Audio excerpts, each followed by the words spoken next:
What up, gangsters? Welcome to the webinar. I'm Glen James. This is John Pigeon. Hi, Glen. Hi, John. And Rachelle Kroon. Hi, everyone. From Rachel. Sphere Finance. Now, excuse me, can everyone just give me a nice little another hand raise to make sure you can hear me? Awesome. Love that.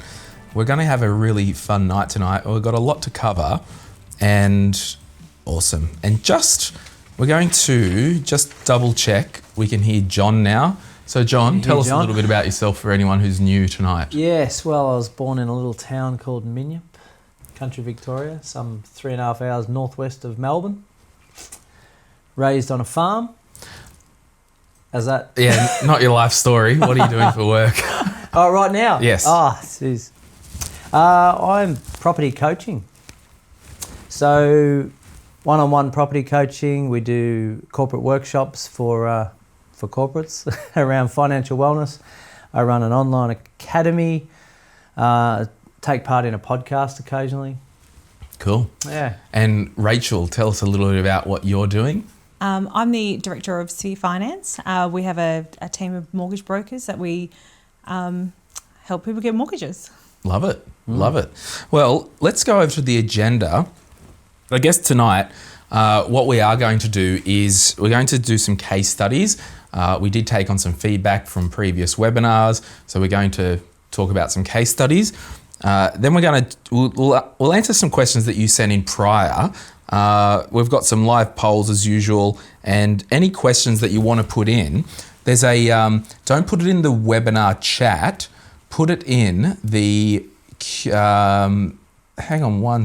the Q&A section. So if you can see there's a Q&A section, you can open that, put the questions in there, and we've got the upvote feature on. So if you see a question that someone else has asked, just hit like on it and we'll answer the most popular questions.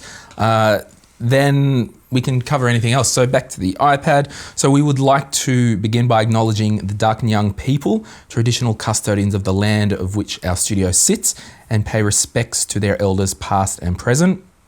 We extend that respect to Aboriginal and Torres Strait Islanders, people who are joining us tonight. So again, our recommendations as always get advice on your own situation.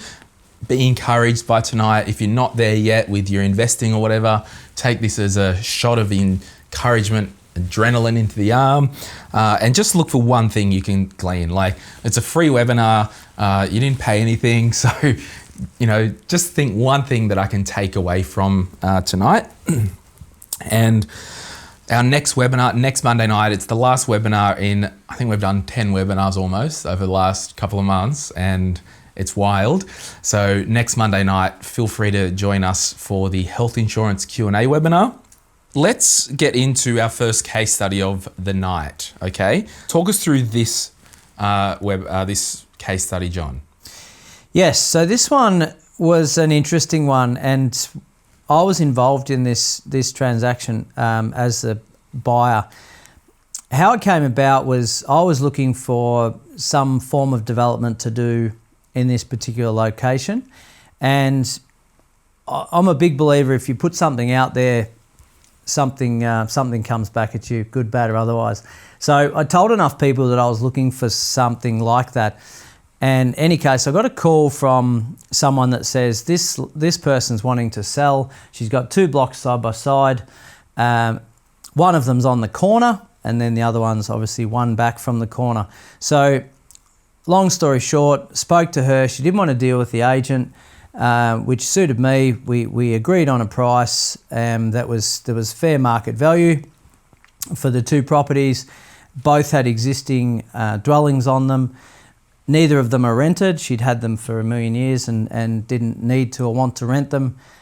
So we purchased them off market for... do you want to give prices? Yeah, let's do it. So basically in total 1.1 mil for the 2 dwellings. So carve it up how you want, 650 and 550 is probably what we looked at there, the corner block being the more appealing. From a development point of view, that means that you've got dual access. You can build 2 dwellings, one at the front, one at the back. In this case, they both had dwellings at the front, and we could have actually built new dwellings at the back of both of them. So there was plenty of scope to do what we wanted with this these two blocks. Now, we looked at it as we've got four options. We can subdivide and build two dwellings at the back of each of the properties. We can... So as in end up with four dwellings like that? Yes, and keep the existing dwellings. Yep. And maybe do a bit of a makeover on both those front dwellings. We can knock down the two old ones and put up brand new properties instead. So you'd still have four dwellings in total, but they'd be all new. Yep. We can knock the two dwellings down and pull the fence down in the middle and put up between 6 to 8 units, right, which would be strata units. So the initial options, those first two, they would be torrens title townhouses, right, whereas the 6 or 8 would be strata titled units. Okay, so difference being is there would be a body corporate and all under the one block of land. And then the other options were just like subdivide, sell one, keep one, carve it up how you want. So I think to do this kind of the most creative way, and we do have questions to that we'll answer tonight after the case studies on Covet and all that, but there's a question here from Jordan and Corey, and it kind of speaks to the development. Jordan asks, in what order should you develop your plans before developing and the likelihood of determining council approvals before buying? So I'll park that there. And then Corey asks, touch on property development, how to find the right place to develop and dealing with council. Yes. So how do you start? In that example. Well, so if we go back to if we look at that, go back a step, and when I was looking for a development, I didn't want two blocks side by side. That was just cream for me. I just wanted the one block, but let's take two, shall we? So I knew that minimum 670 square metres, you would be able to subdivide and create two torrens title townhouses on them. I knew the setbacks from the corner that we had to build away from the road. So essentially, I was looking for anything that was 670 square metres and over to be able to know that I could comfortably get that through council. Anything smaller than that, it would be touch and go depending on the direction of the sun and the open space and the shadow diagrams and all those things that make up a green light or a red light. So, knowing what your council requirements are, which is on any council website, you can go and find what the requirements are for any development approvals based on the local council area. So Michelle's just asked a question here.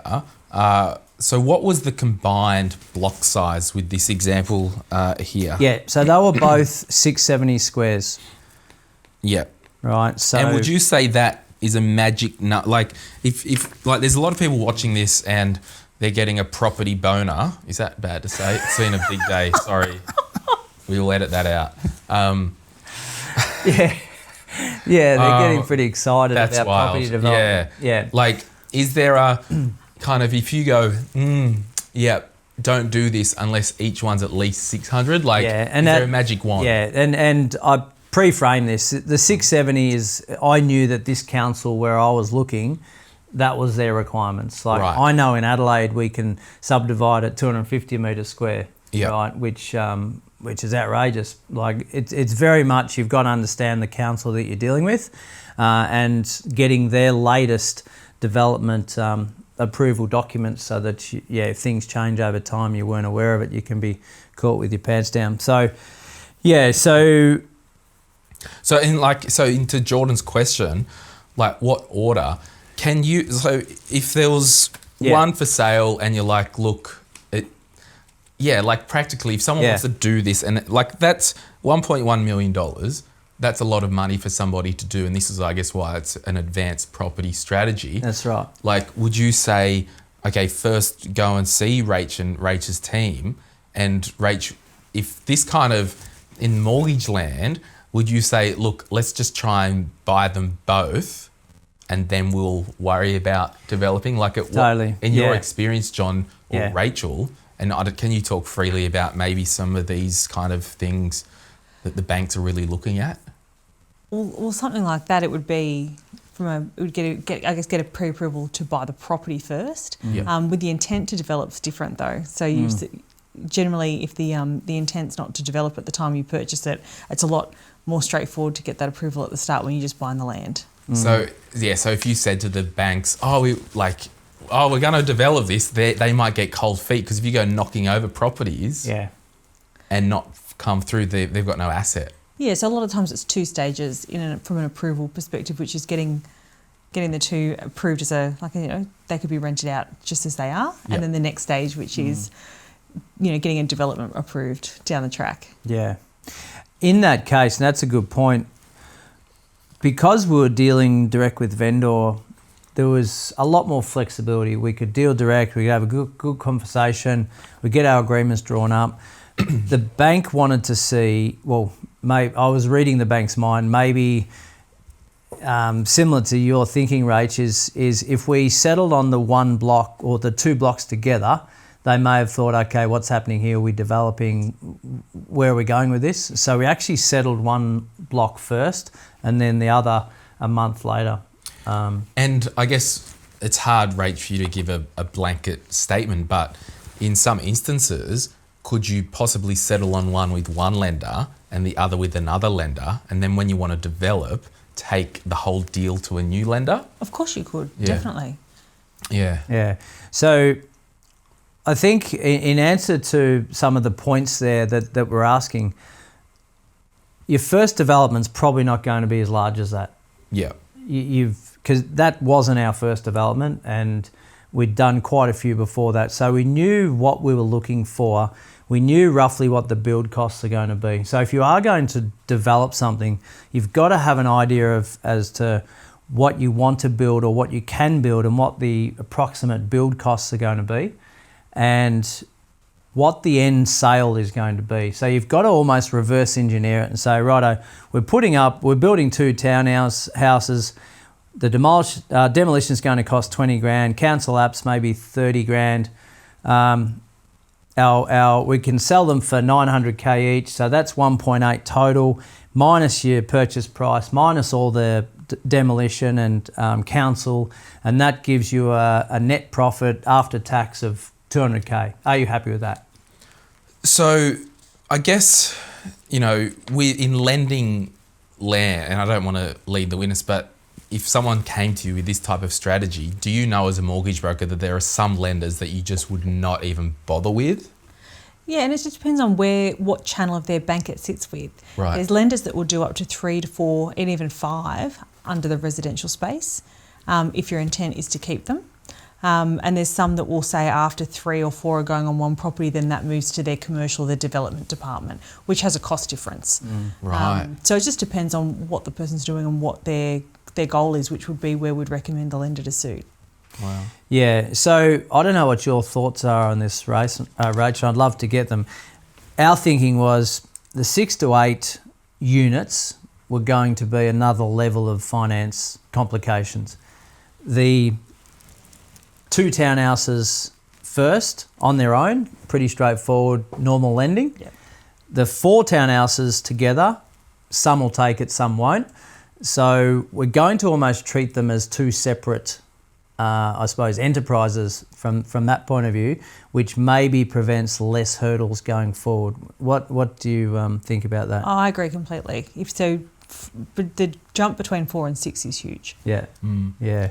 So yeah, keeping that in mind as well. And just to keep it really interactive tonight, I just want to kind of answer any questions on this kind of, and again, we can't take these case studies down to the wire. We've got to kind of be high level just to give you a bit of an idea. And I guess if this is something you did want to pull the trigger on, you'd obviously engage someone like John and his team to help you do the analysis, because you would do actually just on that before and keep upvoting the questions, but you would obviously do a redundancy strategy. So if plan A didn't work, can we pivot and not lose 50 grand in stamp duty because we've got to sell the bastard because it didn't work? Yeah, that's right. We actually did a video series on this exact development, which is on our website. Right. So I'd encourage everyone to jump on. I looked a bit young. I was a bit unruly looking at the time, so sorry about that. But the content hopefully told you a story about from start to finish. So Right. had us on site before just as we bought them, and then through to finish. So I'll tell you what happened as we go on if you want. Yeah, and there's a question here. What is your what is your benchmark margin on a project like this, 20 or 30%? Like, do you have any no-goes? Yeah, it's interesting, that one. People will come to us, say, I want to do a development, I just want to learn, and if I break even, I'm happy with that. It's risky business.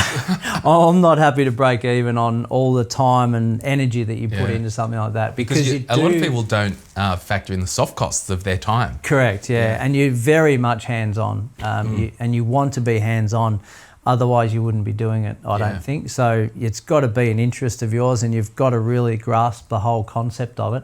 So, yeah, I think 20% would be your return. Anything above that is a nice bit of cream. There's a question here. What ownership structure were these purchased in? I was just going to say that. Wild. So the 20%, some can say they got a 20% return, but they didn't factor in how much tax they paid after that, right? So we actually set them up in a unit trust. Right. Which we had 2 directors of, and that gave us the ability to distribute any profits 4 ways, pretty much. So that gave us much more scope to reduce the capital gains tax payable. Yeah. So just for those, and I'll just quickly draw it. In financial land, you would draw a trust as a triangle, and a unit trust. And we did a podcast episode on trusts, so you can go back and have a listen in detail. But basically, a unit trust, if John and I did this, and Rachel, or just do the 3 of us, we would each own a third in the unit trust. Or, probably not personally, but you might, John, as an example, John might own his in his family trust. Rachel might own her share in her self-managed super fund, and then I might just individually hold this. So the after-the-fact ownership of who owns the units in the unit trust is kind of as it is after the fact. But basically, this unit trust would have a trustee company, and then when we buy the blocks as I guess we call it as a cohort or a JV, the company would buy the blocks as trustee for the Rach, John and Glen unit trust. And the cool thing about unit trusts, if we did make a 300K profit, that 100K goes directly as per the unit entitlement in profit. Then that's if we sold it, then we would wind up that. And then John might, in his family trust, distribute some of the profit to Amy and some of the profit to him. Correct. Is that a fair statement? 100%. And then Rach, she owns it in her self-managed super fund, and she's done that. And then me, because I didn't have any kind of tax planning, that 100 grand falls straight on my tax return.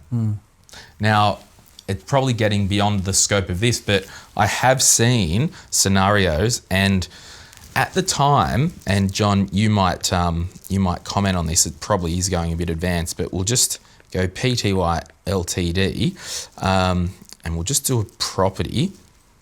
So we've set up a unit trust. Everyone saw the general advice warning at the start of the webinar, I trust. This is general financial advice. People have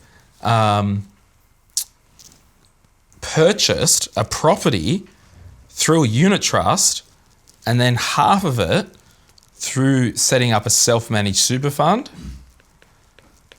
and then the other half individually. Have you seen that, John? I have. Now- it hasn't been. It's not common in my world. It's but not I've seen it common, happen. and again, this is why you just need your own advice. I just, excuse me, I've still got a cough after 4 weeks. I've seen some accountants not go down this road with their clients and the super fund because of the related party issue. Yeah. It just spoke to me when you said unit trust with some of the strategies, advanced property strategies you can do, but you need to speak to your own accountant and make sure it's right for you. Yeah. Yeah, and broadly speaking, my interpretation of using a unit trust was if you're looking for something short term where you're going to make a gain from, a unit trust is handy. Longer term, if you're holding something in it, maybe not the tax benefits personally from it. So yeah, you've really got to think about that long before you go and purchase something like that. The lending can be a little bit trickier, but at the end of the day, they look at the bodies behind that or the directors and if you what your pay slips look like or if you're a business and weigh it all up. There's a question here from Anonymous. How will rates and government's cost work when you rent these properties out that are subdivided? So let's do an example. I'm going to redraw this. So this is the road, everyone. And thanks for the feedback from last webinar. I have learned how to draw, not. Get what you pay for, peeps. So we've got the two blocks that you've purchased, one on the corner, one set back. So if you did, for example, build 8 townhouses, for example, and it's a complex and we're driving it from here, where there's a fence up here and there's all the units. Yeah. When you go to council, are they basically joining this as one title? So effectively, it becomes one title, and then what happens is, like if it was a strata title, the rates are going to come in from this property, and it's just split throughout all the property owners anyway. Correct. So yeah. it kind of, the council costs do come out in the wash. Yeah, that's right. Keeping it as 2 separate blocks all the way through was a much simpler process, both from lending, but also costings point of view, knowing what your rates were going to be, knowing your subdivision costs per block, and you could really do some strong forecasting right from the start. There's a question here from James, and Rach might be able to touch on it. When you buy property in a trust structure, whether it's a unit trust or a discretionary trust, don't ever set up a hybrid trust, anyone. They're really confusing and annoying. Does it make it more difficult? Like, do the lenders, is it more complex from a lending point of view? Like, what are they looking at when you want to buy through an entity? Some banks do it a lot better than others, right, and they've got an appetite for it, and it's no real difference for them. Obviously, you need to ID all the entities, but there's some banks that won't do that, in the mortgage insurance space. But if you're doing something like this, you're not in the mortgage insurance space anyway. You tend to be doing developments like this well under the 80% level. So you're not restricted. Yeah, and there are some lenders, like I know when I was looking at a commercial property 5-6 years ago, maybe more, where I went to Macquarie to their commercial lending, and LMI doesn't exist. It's just, we just add an extra % on the interest rate because we're just managing risk. Yeah. So if you are doing something that's got some meat in it, and like you said before, they did say, the commercial department will handle it, they know that it's not going to be in Mary's sole name or John's sole name most of the time. So and the commercial departments are completely different of the bank, and they have a much more commercially minded appetite. So you might be paying a little bit more rate-wise, but it might make you more in the long run because you can actually do the development and do it your way. And you can do the deal, And just on that, with your deposits and whatever, so those are new to development or new to, I suppose, advanced strategies. Generally speaking, you want to go in with a 20% deposit on the land or the existing dwelling or block of land that you're buying, and then have a 20% build deposit up your sleeve, I think as an ideal. It just makes lending a lot smoother. Now, just a question from a guy called Glen James. He's just written in. Hey, welcome, Glenn. First time. Now, these mini developments, do they only work in a rising market, or can they work in any market? Well, in this, and you'll understand when I give you the full picture of what we did here with this particular development. But when are you doing that? Whenever you ask me. Let's do it now. Give us the full picture. Not here for fun. So I talk about 3 ways to make money: buy at discount, add value, capital growth. The last one is least in your control. The first 2 you can manage. Yep. The first one you can have a lot more certainty over the other 2. And I think that's where this development worked. We believe that we probably got a discount by the time we settled. And we had the ability to add value in so many different ways. Right. Subdivide, build 4, build 6, build 8, knock them down, build all brand new. Plenty of options to add value. The capital growth component was also there, and we probably knew the market had already moved, but we probably felt that we bought at what the market was worth 2 years prior. Right. So we probably knew that it was in a rising market. So we got a combination of discount, we got a combination of growth. You caught the wave. And we caught the wave through, and we actually, boring to the listeners, we didn't do anything, and we just sold it. Right. Right. So you did all the DD. We did 100% the whole DD, and that's where the video series on the Solvere Wealth website will show you the whole process. I've given away the final outcome, but there was still about 300K in it at the end through discount and growth. So did you sell it with a DA? No, but we knew that we'd had enough plans in place, and we knew that it was going to stack, and obviously the people buying it knew that it was going to stack up as well. Okay, do you want to go to your next case study? Yes, so this one is a lot simpler, and if we were starting out to do our first advanced property strategy, if you want to call it, this is probably the one that I would focus on, because I see it as much less risk and much less outlay. And if you don't actually do the development, it's not the end of the world. Yep. And this is buying in a growth market, or a forecasted growth market based on your research, right? So it's buying a house with a block big enough to subdivide.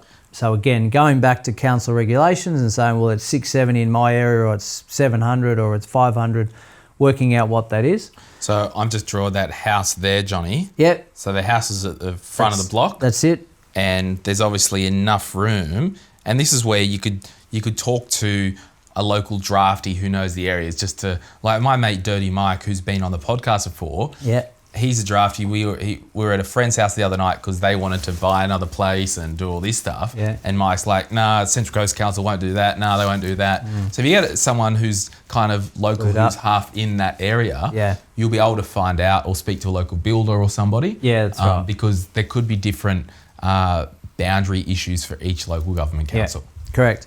So we're looking at a few at the moment where house at the front, oldest, dirtiest, run-down house that you can find. Yep. That could still have a reno and still be okay. Yep. But that way you're paying as close to land value as possible. Yep. In this case, you need a 4 metre offset from boundary to the house on the left there. Yep. So you need 4 metres. If you can get on the front house, sorry. Oh, yep. If you've got that, and you've got a block that's big enough, and ideally you've got dual access, so a corner or a rear laneway. Yeah. But if not, this still works. You've got the ability to subdivide and build a new house or townhouse at the back, and keep the house at the front. Yeah. So again, reverse engineer it. Say, well, what's the cost to build something like that at the back? What's my subdivision costs? What's my sewer and utilities costs? So I might have to change. Is there an easement going that I need to shift, or extend the sewer, extend this, the power, and all those sort of things? And then what can I sell it at the end at? Okay, so before we kind of pull the trigger, like this second case study, what size block was it? 700, 800? Yeah, so it was about 820, I think. So we were well and truly covered off on that. 820 square metres. Is that how you write square metres? SQM, 2? That'll do. Whatever. So it was 820. Yeah. Because I'm just trying to think in terms of ordering this, because as you said, like I think this is usually the first kind of step if someone wants to get their finger wet with the development, okay? Or their feet wet, whatever the saying Yep, is. feet wet. So if you look at those three things, discount, add value, capital growth. Yep. We may or may not get a discount. If we're in a moving market, then Yep. the discount might not be there to an extreme anyway. Add value, we can definitely add value to the front house, and we add value by building at the back, and then hopefully we get some capital growth as well. So in terms of the lending, it's probably very straightforward because you just kind of assess it on, we're buying a big block with a shack, shut your trap when you're talking to the bank, basically. Is that a fair statement? If they don't ask, we don't tell. If you weren't doing anything at that stage, definitely not. But a lot of people do buy a block like that and get a pre-approval for the granny flat at the same time, or the second dwelling. Right, okay. At the same time, because most lenders will do 2-on-1 pretty easily. Right. And just talk, John, like, do you want to, and I know this is on notice to John, when you had your valuer that other day, that Wally who... Yes. Talk to us about that. Shout out to Wally. Hey, Wally, what up? He wouldn't be watching. Yeah, so that was a big block. We bought it, old shack at the front. It's our principal place, so we decided to put in a pool. Is that what you're talking about? Yeah. So the valuer came out just for giggles to see what the market had done in the last 2 years, 12 months. And the notes in the valuation were, you've got a pool out the back, that can no longer be subdivided, so they valued his property less. That's a cross. Even though we'd improved the land and the fact that it's got a nice pool in it, no good because the development ability was gone. Yeah. Right? So, which, I mean, didn't worry us, but long story short, don't build a pool if you're wanting to develop. But so that's just, I just thought that was an interesting FYI. Like John bought a big size block, and to live on for the next 10 years, put a pool in it. The developer said, the valuer like, nah, it's not worth as much as the one next door because we can't subdivide it. So valuers are looking at this. So have you had any, off the top of your head, Rach, stories of valuers and lenders with just, I don't know, like inconsistent values between properties recently? Absolutely, but that's a long-term thing, but since COVID especially. But a different valuer from a different bank may go out and have a completely different interpretation of what that pool did to that property. Yeah, that's right. Yeah. And what's been your biggest discrepancy? Well, we had one just today, just at Empire Bay, that came in 65,000 different 65,000. between two valuers, different firms, 65,000 difference, and it's one's going to meet the client's goals and the other's not. And that's why you don't just walk into the lender in the shopping centre. You go to Rachel's team, and because if it doesn't stack up from just a mortgage, like when you're setting a valuer out, it's probably going to be X. And if it comes in nowhere near X, we're sending another lender or another valuer. And sometimes it's two initially, straight up. Because the client's wanting to move on an investment property like this client did. And so if I just ordered one we may not have, we might have Can't do lost that property. Yeah. Where now we're 2 valuations in, and we can move on the one that came in on the money, so they can buy there, and nothing to do with that property. They were utilising it to buy the next. Yeah. Well, I had 160K difference in 2 valuations on one of mine a few years back. Yeah. And same to your point, Rach, if we didn't have a plan as to what we wanted to do and think, well, no, we're not accepting that, we think it's worth more than that for a start, you could have just sat back and think, well, yeah, there's no equity there, we'll just sit on our hands. And the market could have moved in that time the wrong way as well. So it could set you back 5 or 10 years. So just going back to this second case study, John, there's a shack at the front. Yes. So if someone's looking for a decent sized property, obviously, and we'll just assume that's for investment purposes, or they might live in the front shack or something. It's given the size of the land, if they go to council and say to council, hey, can we get a second property on the back? If council say, or is it in the, I guess what I'm trying to say, is it in the guidelines that it's big enough anyway, you can do a granny flat, we can cut it in half and do a separate title, you can build one dwelling and do a second entry out the back. How flexible are councils generally? Because John's worked with these properties and projects all over Australia, but is it just kind of you've got to go to council and say, can we do a granny flat? Yes. Okay. Oh, we've changed our mind. Yeah. Can we now split it and put a separate title? Yeah. You definitely don't want to change your mind too much. I think you do a bit of due diligence by talking to a local builder, have a private certifier maybe, a surveyor, just different people from different points of view in their expertise to look at the variables of what you might need to take into account. But generally speaking, if you've got your 670 as an example ticked off, you've got your width from the side of the house, you've ticked the major points, then it's really just the small indicators that there might be little obstacles, but you should be able to get over them, generally speaking. Okay, I'm going to put you on the spot now.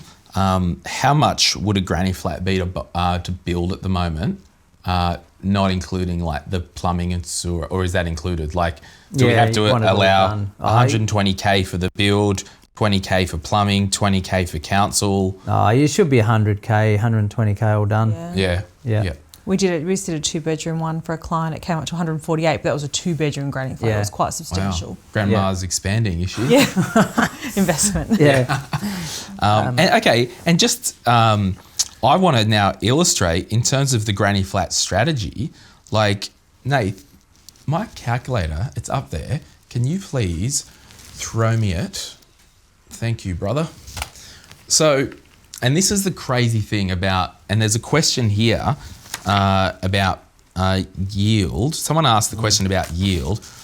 So if the granny flat was 148, they're going to be renting that for what, $350 a week?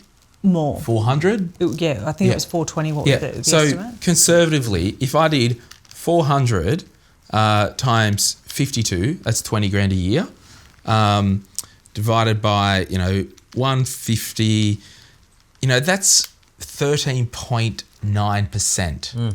So in terms of your bang for your buck, just on a yield play, if you borrowed the money at 3% and did it the right way, granny flat, whatever way you do it, I don't know where you're getting a 14% yield anywhere else.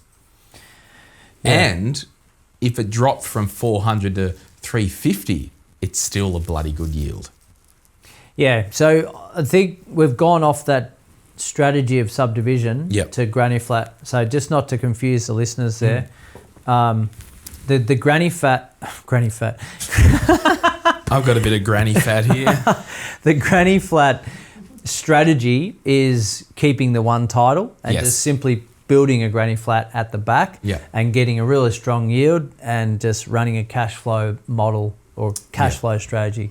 The subdivision, keep the house at the front, build at the back, is I suppose a cash injection to go and do something extra with. So for the avoidance of doubt, if this was number 48 Smith Street, what we're doing when we do the subdivision, we're literally saying this is now 48A. Correct. And then it's got its own power. It's got its own sewer. That's right. Yeah, it's got its own water. It's got its own everything. Yeah. Yeah, they're can be living sold completely It can be separate sold lives. separately. It's what we call torrens title. Torrens title, yeah. Yeah.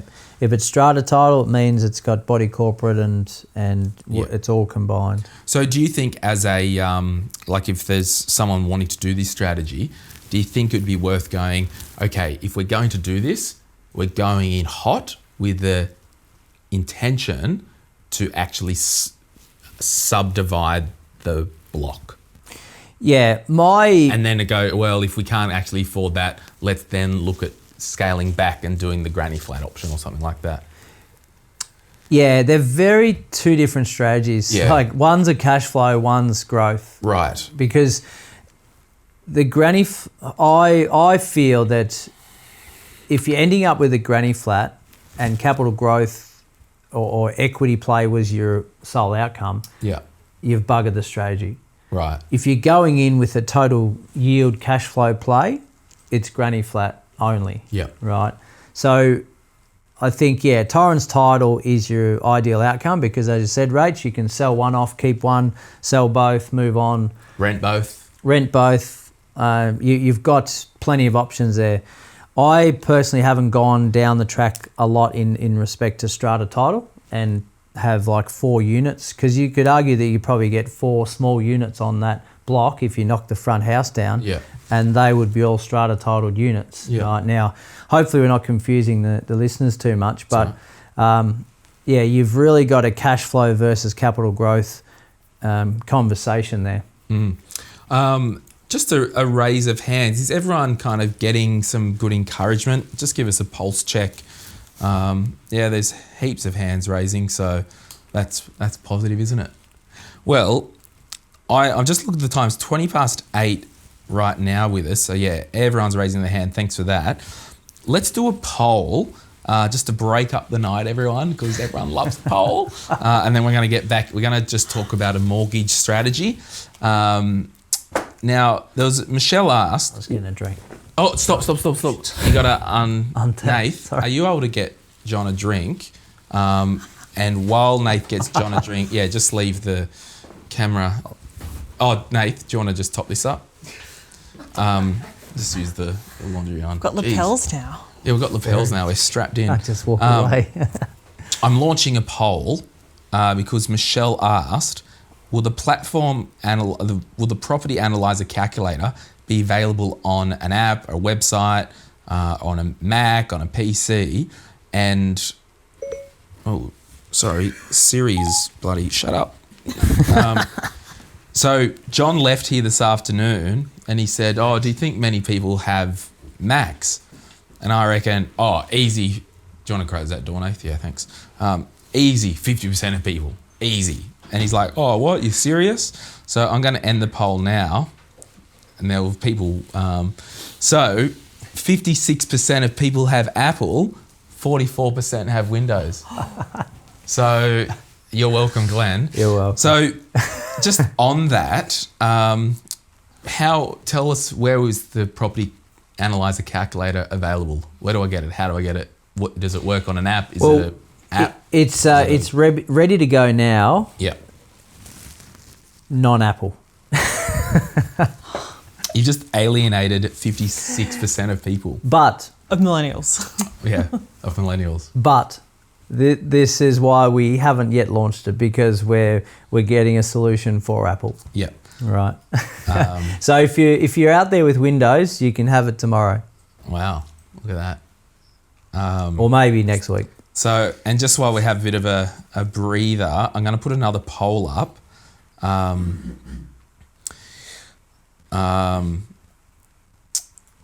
Just as you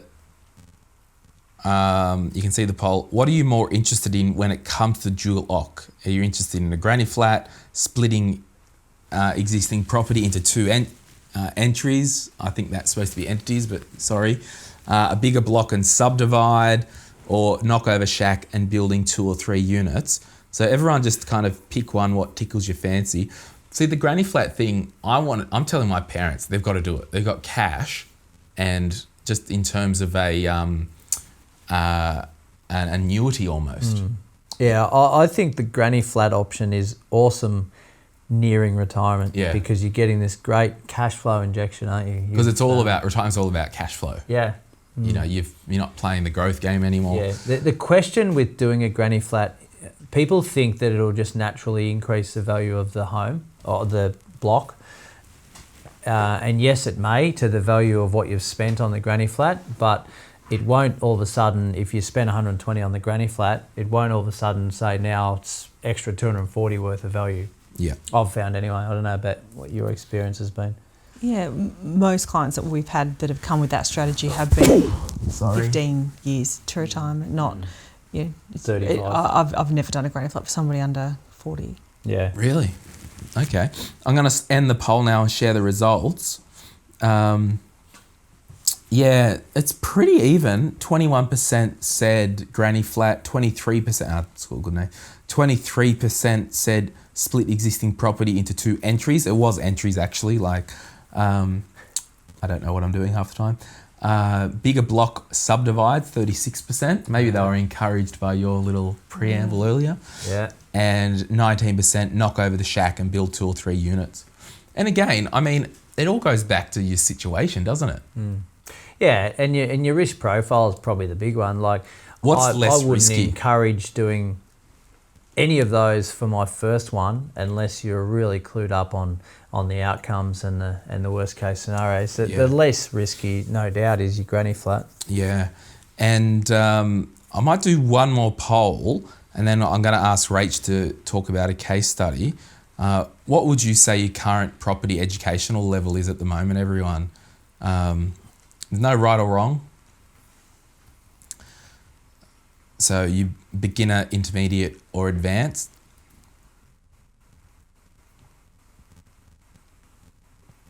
And we'll give it 20 seconds.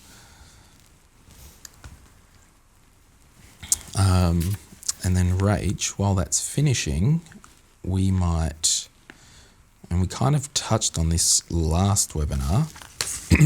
So what you can, just while that's finishing, everyone, we're just going to prep the, see the colours there? Yes. You can hit the red for that and the white to draw. Red is pointer. So, there we go. Yes, button. So I'll end the poll and share the results.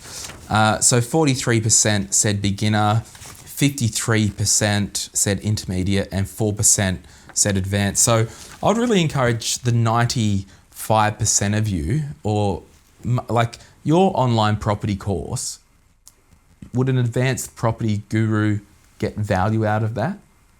Yeah, well, it's been 20 years of my experiences, I suppose, bundled into one course. So yeah, I absolutely they would. Yeah. So I honestly can't encourage you enough to get onto that course, because there's some questions here and we'll try and get to them, but I really like the flow of that Q&A kind of through the strategy. There's a module in there about how to find the right location. So that would be worth the $250 in itself. So Rach, I want to now talk to you about, in terms of borrowings, and there were some questions here, and I might lead with these questions. Where are we? Yeah. Das asks, buying it's 2 ways this. Das asks, buying a principal place of residence using your investment property. So we've maybe been a rent investor, we might have had some equity. How do we then go back and buy a principal place of residence? So do you want to maybe speak to that? And then also the opposite way, we've had our main PPR, principal place of residence, for 5-6 years or whatever it is. Oh, we've got 200 grand worth of equity. I've just done John's course. I'm going to buy a property. How do we best structure mortgages? Because in a case study that you sent through to me earlier, Do you want to just paraphrase or just maybe draw how you could do it? Yeah, absolutely. So just touching on the first scenario from Daz, Yeah. if you had an investment property and you were looking to buy your owner occupied, I mean, there's really no difference going one or the other. You just take an equity release again using the equity you've got in your investment property. Obviously, that doesn't become tax deductible debt. It's a separate split. But let's say you've got a property worth $500,000 that's an investment and you owe $300 on it. There's nothing stopping you taking an equity release of $100,000 in a separate split and using that as deposit and cost for your owner occupied. Except that split won't be tax deductible. No. So only the split that's for investment purposes is tax deductible. Right. But a loan can be secured against a property and be for a different purpose. Right. Which actually really leads us into this scenario where we talked about one of the most common, mistakes that we see is where somebody may have just gone to a bank and in that case study where they have been that first time investor and they might have a property worth, let's say $900,000, and they've got their owner occupied here of $200,000, and they go to the bank that they've banked with for the last 20 years. Did I do it? Yeah, sorry, I was just trying to manage John. I'm pointing with my nose. writer. And they might have their $200,000 mortgage that they've had for the last 15 years. They've been paying that off and the property's gone up in value and they've paid that loan down. Yep. And they want to go and buy an investment property for, let's call it $400,000. But they need $420,000 to buy that property. If you cross these securities, which is a very common thing to do in the banks, and I have done it myself when I worked in the bank, you can borrow 100% plus costs. So the costs being the $20,000? Yeah, the stamp duty. Yep. But the banks are actually taking both of these securities. So the scenario that was sent through earlier was the investment property actually went down in value. They bought in an area that they obviously didn't go and see John before they bought this property, but they bought this property in an area that this value was $400,000, but it went down. Let's say it went down to $350,000 afterwards. And when they went to sell this property, this loan caused some issues here. I'm pointing with the writer again. If I were to look at this situation and somebody was investing first, you would say, let's not cross these securities. Let's go, and we still borrow this whole $420,000, which is all going to be tax deductible, but we're going to put, I'm going to put this line over here. Yep. 80% or $320,000 against the investment property, and there's another $100,000 that we need, and we're going to put that in a separate split against the owner occupied. This $100,000 here gets added to this loan for your accountant. It's all tax deductible debt.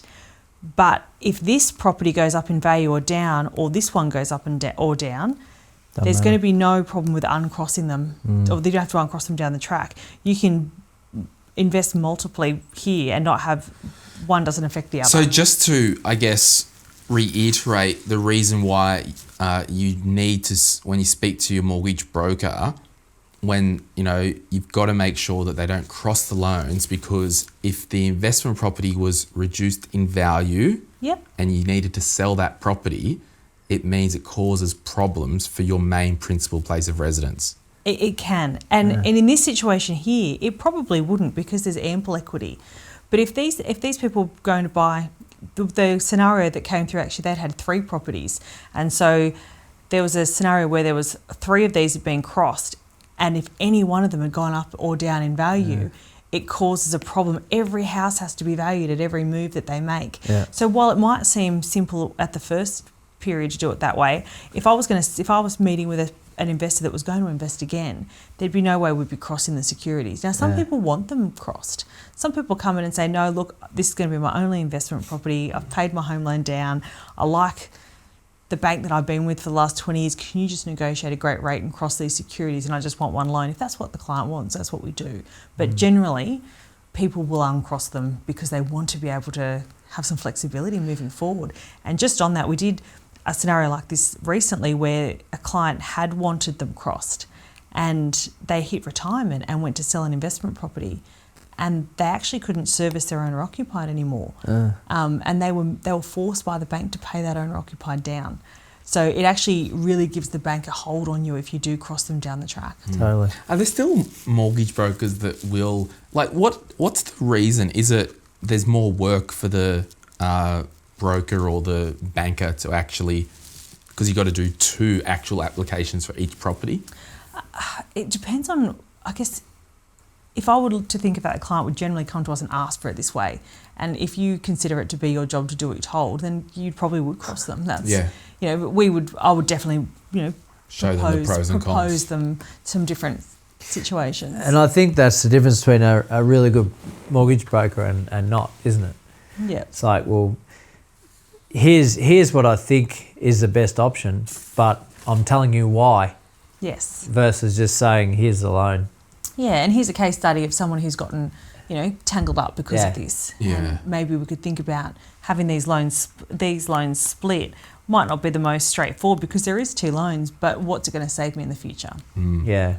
So I guess I just wanted Rach to bring that up again, because as a property investor or as a person that's into property, like, you want to go to the mortgage broker actually knowing how the world works conceptually. Yeah. I don't expect you to know all the details, because I certainly don't. I'm not a broker, but when I get properties, I want them all standalone where possible. Yeah, and I've seen it numerous times where, and one in particular came to me, had 5 or 6 properties, right? And all with the one bank, all cross-securitized, and they basically had nowhere to go. They'd bought those properties on a higher income and they'd now on a lower income. So their LVR, the loan to value ratio, was high, but their servicing had actually gone down because their income wasn't as high. So they were basically locked to this bank for potentially the next 10 years. Whereas if they weren't cross-securitized, there'd be some movement because there was some equity in 1 or 2 of those homes. It was the other 3 or 4 that weren't helping the other 2. Yeah, and if you get really aggressive investors that want to maximise their ability to buy investment properties, if everything's uncrossed, I might get a phone call and say, well, this property in Perth's actually gone up in value. Let's do an increase, and this loan here that's been against this property, we can move that now because there's equity. So let's get a valuation done while it's hot. Yeah. But if you had them crossed, They've got to value everything. everything has to value up. Where if Oh, you've what a got them nightmare. separated, it's really easy to act on the one that's got the extra So equity. you've got clients all over Australia. Yes. Wow. So that's awesome. We might, I'm going to put another poll up. Thanks for that, Rach. It's just, It's good. I just think Good those, drawing, by the way. Yeah. Those 1%ers are just so valuable. Yeah. And if you've learnt that tonight, it could save you hundreds of thousands of dollars and Totally. options in the future. Now, the poll that's going up, I'll be ready to pull the trigger on my next property purchase within 3 months, within 6 months, within 12 months, just put on top, over 12 months, or I'm just here to learn and be encouraged, so you're not really ready. And then while you're finishing those, there's a question here from Anonymous. My budget means I can only afford small rundown properties by discount with limited land in the city suburbs. So good location equals capital growth.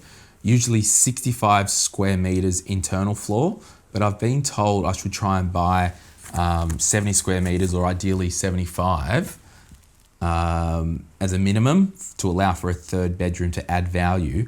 What do you think of that as a bit of a strategy starting out? Like, do you, in terms of buying property as a starting out strategy, do you look for minimum square meterages? Like, is that a decent strategy? Look, Rach would talk to this in the valuation space with the 50 square minimum. I think valuers come in pretty hard on properties if they're under 50 square metres, wouldn't they? Would you agree? Yeah, there'd only be a few lenders that have an appetite for under 50. Yeah, so that's probably the first part of it. Like, how many square meters would my 3-bedroom townhouse here be? Oh, it'd be 100 and something. Oh, okay. Yeah. So 70's small. Yeah, so 70 would be a large 1-bedder or an extremely small 2-bed, I would have thought. But again, it comes back to the long-term strategy. Are we getting into that particular property because that's what lending suggests, and I think we spoke about it earlier today. Is like, well, if we've got 400k to spend, what does 400k buy us?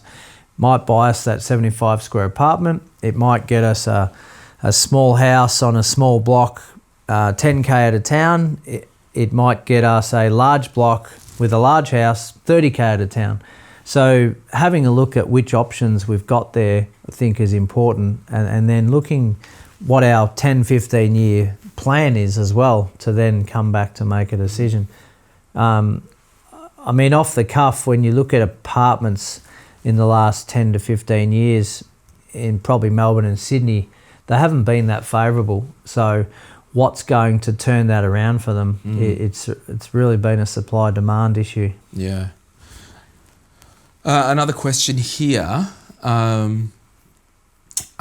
Excuse me. What is the most simple process to calculate costs such as subdivision costs, extending connections for sewer, electrical, etc.? Like, do you start talking to builders? Yeah, it's a lot of those. You're never going to get fixed price on that sort of stuff. It's really just experience from an experienced builder or a surveyor to go out there and estimate what needs to be done and just how long it's going to take them, and that's all part of identifying the right block to develop. Like you might have, that might be a thing that stacks up more than another one that you're looking at, because the services are all connected and the sewer's running down the right spot, and it's not running through the middle of the block to have to dig up and realign it somewhere else. So yeah, so for one person it could be $5,000, for someone else it could be $35,000. Yeah, that's right. And I mean, heritage overlay is a big one as well. Like, if you might see a really cheap block on the market, and well, not cheap, but think, well, that would be quite good to subdivide. Why hasn't anyone snapped that up? Well, it's got a heritage overlay, which means you can't maybe change the facade of the house or can't build anything extra on it. You had a client recently that went to auction and they didn't realise that there was a property that had a heritage overlay, so they basically purchased it with a plan to renovate it, and they couldn't do squat with it. So ex-client, I must add. Ex-client, was it? Gina asks, and it's kind of for Rach, off the plan, is it risky to buy when you aren't sure when it's titling and if a bank will give you a mortgage in 5 months? Yeah, well, it depends on your situation, and it could be more risky for some people than others. If you've got plenty of equity in property and you've got secure employment, it might not be risky for you. But a pre-approval only lasts for a period of time. And so if you were buying a property that was coming off the plan in 2 years, there's no way to know if you could be approved even in a year to buy. So it would just be putting your 10% down and hoping that everything stays the same. So if I had a client looking at 95% buying off the plan, it might not be for them, because anything could change. But even when you don't know that you will have a job in that time, you will have to give pay slips and everything that you would give with an initial application at the time that it comes off the plan. Yeah. Pre-approval really means nothing at that time, doesn't it? It doesn't. Yeah. And there's pre-approvals where there's been title changes, where banks have taken away that pre-approval. Nothing's formally approved until you get that letter of offer from the bank. Anyway. There's a question here from Darren. Will holding Bitcoin help or hinder a home loan application? Like, do the banks think anything of crypto, or do they just... Do you see the blank look on my face? Yeah. I actually haven't had that ever come up. Right. I guess it's very rare, but I guess my unqualified thing, and I'm not a mortgage broker, I would say you're probably safe to say it means nothing. Wouldn't have thought. Because that's cute. You might have 40 grand worth of crypto. Awesome. Well, what are the banks going to do? It's kind of similar, I guess. The banks might... It probably speaks, and we're kind of really talking beyond the scope of what we actually know. The way I see it, like, if the banks... How would the bank see if I had a 30 grand share portfolio? Do they just see it as he's got assets, so his profile's better than someone who doesn't have a 30 grand share portfolio? Yeah, well, logically speaking, you'd look at, well, that 30 grand share portfolio, has it got dividends? What's the cash flow or the yield play in that? Yeah. And have you got a loan against it? Yeah. If you haven't got a loan and you've got dividends, then it's going to be a positive, not a negative. Yeah. Yeah, but I don't know, but I can't imagine Bitcoin would add a lot of weight to an application. I don't think it would detract either, because obviously, unless you've got a loan for it. Yeah. Is he maybe thinking that having Bitcoin is more of a speculative play? The way I read it, and if you are still there, Darren, just write maybe in the chat or free text, just so we see it. The way I think it's probably more, if I've got other assets, is that more favourable for the bank? And I'd imagine it speaks to what you're talking about as like income producing. It'd be the same. The way I would say it would be, oh, John's got 40k in gold bullion. Well, that's cute. It means nothing to the bank because it doesn't produce an income. So I think logically, it's probably safe to assume that it's not going to be a detriment to a loan, but it probably means nothing. They would have their own risk assessment of what they think Bitcoin's about anyway. I would have thought. And Darren just said yes, as I said, including in your assets on your application. Yeah, well, just like other things, though, it shows the bank what you've been doing with your money. Yeah. So it can, even if you were investing in Bitcoin, if you were, it doesn't include for genuine savings, but if you were on 150,000 a year and had no savings, but you had the Bitcoin, at least I could tell the bank, hey, we haven't been putting it on black at the casino. Yeah. This is what we're investing in. We've done something with that money. And that's what I think it probably speaks more to the lending profile of the applicant. Yes. Yep. So 15% of you are ready to pull the trigger in the next 3 months.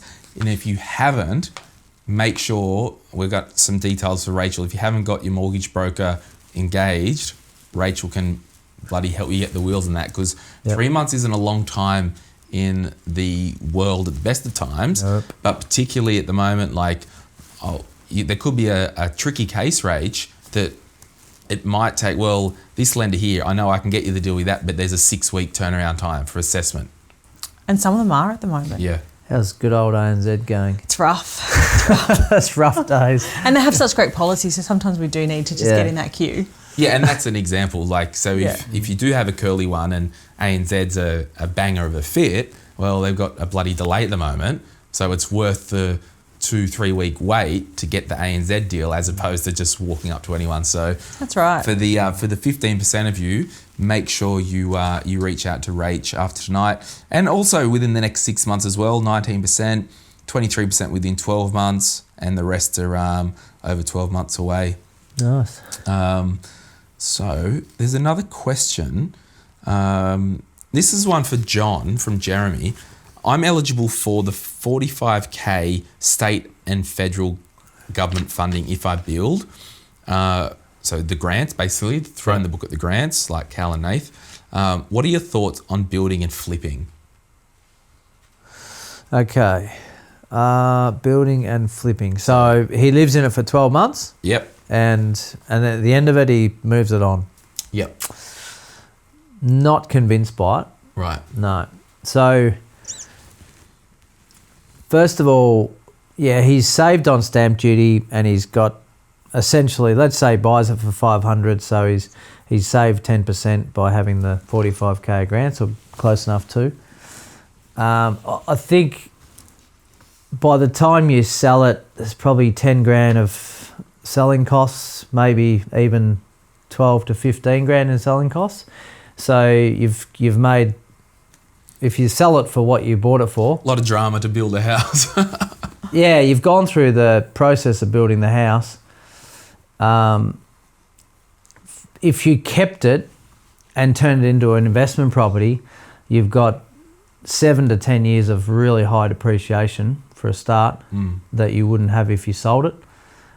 So if you bought it for 500 and in 12 months' time it was then worth 600 grand, then maybe we'd contemplate it. But yeah, the selling costs, and what are you going to do with it? Are you going to put it into a better market? Yeah, so I guess you're saying go in with the intention to keep it as a long-term investment property if you don't live in the bastard after the first 12 months. Get it valued, oh, if it is worth an extra 200 grand more, then consider your options. But as Yeah. a strategy to flip, like that's a big emotional play as well, to build a house. Yeah, in such a short time. And you've got to live in it for 12 months anyway. So with that, you have to live in it, because in New South Wales, it's living it within 6 months, within the first 12 months. Yeah, But any of those so, 6. So the regional Vic stuff is that actually you've got to live in it for 12 months. Yeah. Right. And a lot of the country is the same. Yeah. A follow-on question from Natasha: finding good hotspot for house and land packages, and maybe you want to just give Envisage a quick plug.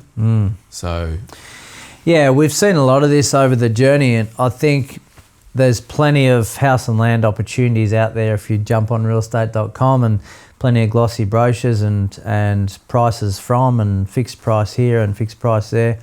I think the big one is what area you're buying into, and what's the percentage of owner-occupier versus investor.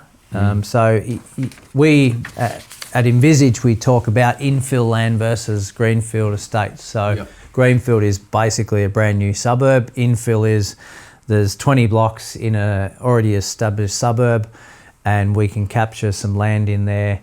We know it's pretty secure because there's already an existing suburb there already built. The greenfield stuff is build it and they shall come. The Woolies come there, the Coles come there, the shopping centres there eventually, and it's all maybe, and it's all nice and glossy. But I suppose the unknown of that is, well, just by the time it's fully built out, what's it going to look like? Is it a high-spec owner-occupier area, or is it just all identical investor housing? And that's a bit of the unknown. Reach out to John on Facebook and Instagram if you do want any to have a chat about house and land stuff, and he can send you a link of the stuff they're doing. Let's just, on the COVID thing, Tori asks, any idea how Covad is impacting the property market? She's wanting to buy in the next year. So on a lending point of view, business as usual with the COVID thing, apart from the bank delays? It has, other than bank delays, and that's only because of processing issues with offshoring and different structures, but it hasn't really changed. Yeah. So you haven't seen any adverse valuations in the last 3 months because of COVID? No, we've seen a couple of low valuations, but that's not out of the ordinary for us either. Yeah. Just one or two that come in over that has a discrepancy, but not overly, no. Have you?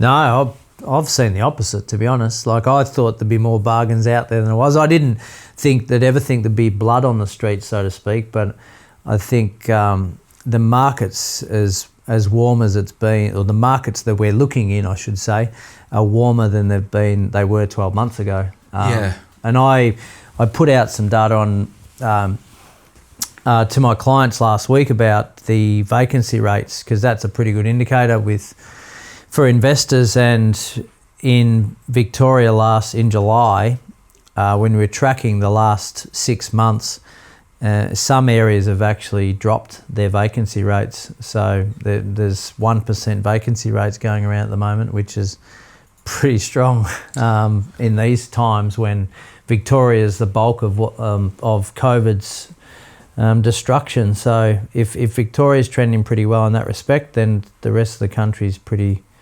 insular from it as well. And I would say just ignore the headlines. Like John and I were discussing today on a podcast episode that's coming up next week. We both read an AFR article on the weekend that said unit prices to drop because of COVID, and we both like, what the hell is this bloody thing? And we clicked it, and it was like, oh, we've noticed a 1% decrease in price. Units, why are we reporting on 1%? That's normal market fluctuations. A normal market fluctuation could be 5% if someone gets a bloody good deal. So I just think there's a lot of hype. That made us click the article. If, as John said, if it said in the article, unit prices drop 1%, we wouldn't even be clicking it. So I don't think there is anything crazy that I've seen.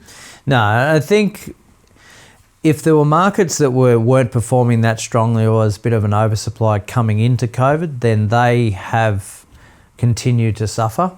So, and I probably refer to your apartment type areas in that respect, but housing. Obviously location specific as well. Totally, yeah. But generally speaking, housing markets around the country are very, very good. Yeah. Now, just before we wrap up tonight, what I'm going to do, I'm going to put a feedback link in the chat. So if everyone can please just give us some anonymous feedback, that would be great. We are trying to make these webinars a lot better. And I'll ask you to do one other thing in a second. There's another question here. Could you start with, in the last 5 minutes could you start with a cash flow strategy to raise the money to get into a growth equity strategy? Or is that too much of a slow burn? No, it just depends. Yeah, I mean, it's so many scenarios that can play out. I was doing some numbers on a high yielding property purchase today where there might be, after the net position on a high yielding investment might be about 8 to 10 grand a year that you would have as positive cash flow. So is that going to allow you to get into a capital growth strategy soon? Depends on what you're saving, because if you're just relying on the cash flow from that property alone, it's probably still 5 years away, isn't it, at least? So I think it helps. It's a combination of a strong savings plan along with that cash flow strategy, if that was the case. Yep. There is a question here. What's the best way to rent out your free bedrooms? Cash. Hello, ATO. No, so it's a serious question because we actually talked about this today on our first home kind of buyer podcast that we recorded for next week. Rach, the banks, if you're a single person buying a 3-bedder, the banks don't care that you're going to rent to your mate for $250 a week, one room, do they? No, they don't. Only assessing on you at the time. Yep, they are. So you might be having that as your plan, but we can't take that, and the banks won't take that income into account. Yeah. So you can still get that income. Yeah. Yeah, and as we were saying, it makes your cash flow in your life much more appealing, doesn't it? It buys the groceries, it helps your position. Now, if we can go over, Nath, to the iPad, and we'll just kind of wrap up with a couple of slides. Again, if you want to know about health insurance, next Monday night, I'm going to be here with the head of health insurance at AIA Health Insurance, the CEO of AIA Health Insurance. I'm a bit scared because, he's a CEO of a big company. I'll be doing a webinar with him, so that's a hot topic, so jump on there. Take a photo of this slide. If you want to reach out to Rach, spherefinance.com.au/M3. Rach and the team, fill that out. They'll get back to you tomorrow, the next day, and just touch base. Particularly, I'm more talking about, I think the 20% of you who were really keen on getting moving in the next 3 months. So next 3 to 6 months, you need to speak to Rach's team. So just in finishing, if you could please fill out the feedback form, we would really value that. Anything else anyone would like to say? And we might ask one more bonus question.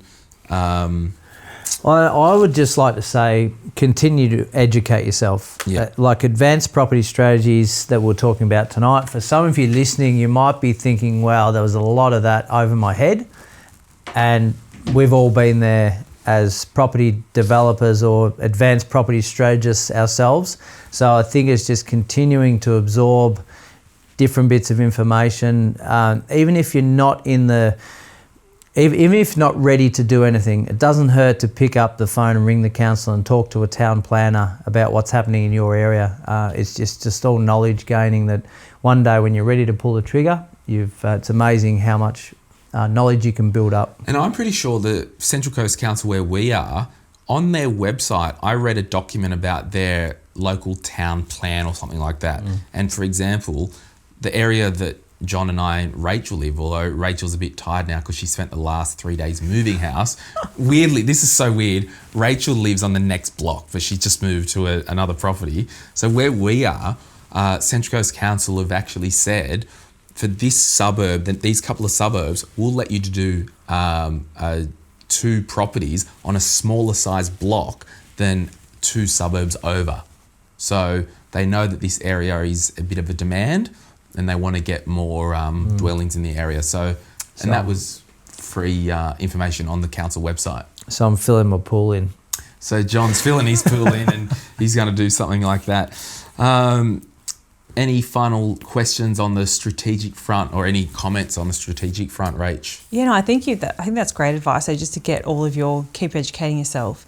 And even if you do want to get a pre-approval for the possibility of something great coming up, you don't have to use it. You might as well, be in a position to buy if something great does come up. Generally speaking, pre-approvals 3 months? 3 months, and then you can generally get an extension with pay slips after the 3 months. Great. And just on the Covad thing, are most banks asking for a pay slip within the 3 months before it settles, regardless? Yes. So before formal approval, so this is where we talk that big thing between pre-approval and formal approval. Until you found a property and until you have a formal approval from the bank, they could ask for a pay slip at any stage. Right. And generally they're asking for it within the week of finding the property. Wow. So just if anything changes, make sure you do contact your broker and let them know. Yeah. And I really hope you are a lot of people's broker who is watching tonight, because Yes, thank you. you are good at what you do, Rachel, and thanks for coming over tonight. One last question.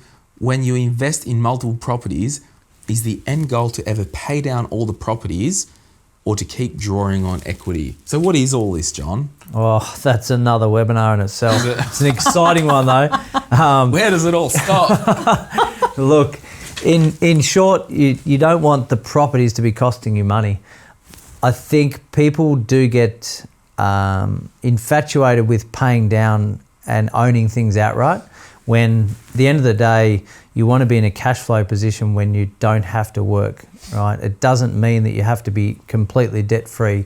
You want to be bad debt-free, but in my mind, good debt-free is not the end game necessarily. Well, I would, if I had a financial planning hat on, when the tools are down and you stop producing an income, I think there's a lot less pressure if there's no debt in your life.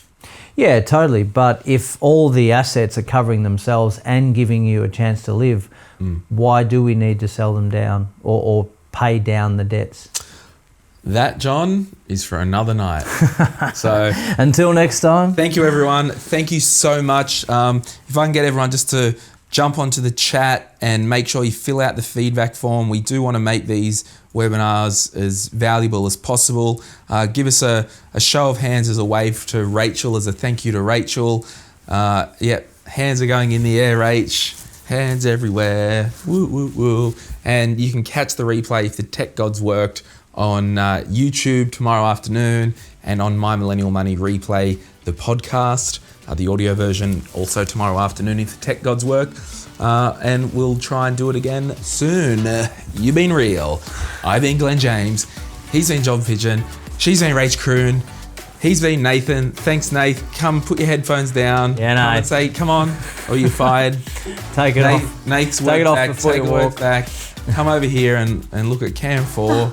Here he is. He's a good kid, isn't he? He's done all the camera switching.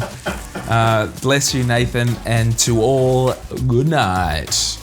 A ta-ta.